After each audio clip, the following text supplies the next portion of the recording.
Bonjour à tous et bienvenue sur boursicoté.com pour cette nouvelle analyse technique Forex, matières premières et crypto-monnaies. Avec une paire de devises euro-dollar qui reste dans une dynamique globale neutralisée. Du point de vue court terme, on était ici sur une tendance baissière tant que l'on évoluait ici sous la moyenne mobile 20 exponentielle et la zone des 1.0730. Cette zone ayant été cassée et vu que l'on évolue désormais au-dessus de cette moyenne mobile, on sort de ce biais légèrement baissier pour se neutraliser donc entre 1.0730 et 1.0880. Une rupture ici de cette zone nous donnerait un signal positif puisqu'on pourrait repartir sur un suivi de tendance vu que nous avons ici une succession de points bas qui est désormais positive. Le fait de rompre ici cette zone et de casser ici le précédent point haut significatif proche des 1.09 serait dans la continuité de ce mouvement. On le voit, il y a très peu de momentum, donc pour l'instant ce que l'on retiendra c'est la neutralité de la dynamique moyen terme avec un biais court terme qui est donc légèrement haussier. Sur la paire de devises livre sterling contre dollar américain, là on voit aussi d'un point de vue moyen terme, c'est relativement neutre, surtout tant que l'on est ici autour de la zone des 1.2750. On a une zone de point bas ici, 1.2610, une zone de point haut, 1.2870. Par rapport à cette phase, c'est neutre donc depuis que l'on a cassé ici de cette zone de support oblique. On a eu une petite attaque baissière ici qui a cassé le bas du range, mais on s'est repris depuis. Donc globalement, c'est neutre d'un point de vue moyen terme. D'un point de vue court terme, on est sur quelque chose d'un peu plus haussier, puisque nous avons ici une tendance qui revient au-dessus de la moyenne mobile 20 exponentielle. On est quasiment sur un contact ici de la bande de Bollinger supérieure. Sur rupture ici de cette zone horizontale des 1.2870, on aurait un signal de reprise ici qui pourrait se transmettre à la dynamique moyen terme, puisque on le voit, cette zone a été testée par deux fois sans autoriser le franchissement. Donc cette zone serait assez significative d'un point de vue court terme et moyen terme, mais tant que l'on est en dessous, c'est neutre d'un point de vue moyen terme, même si on reste sur un biais haussier d'un point de vue court terme. Sur l'or, les analyses techniques se suivent et se ressemblent, très peu de biais directionnels donc d'un point de vue moyen terme.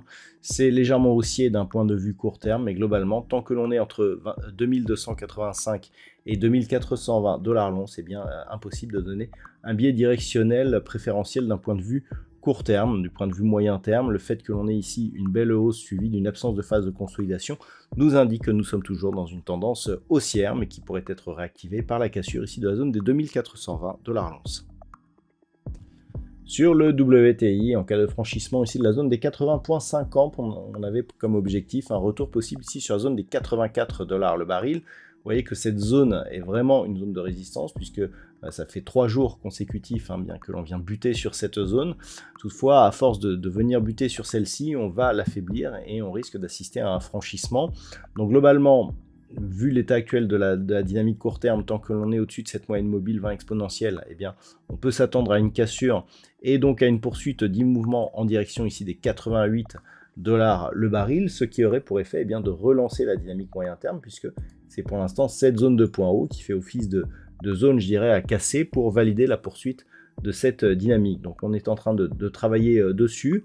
Le niveau de retournement baissier sont relativement éloignés, donc ça reste haussier d'un point de vue court terme, mais aussi moyen terme, donc sur les cours du WTI.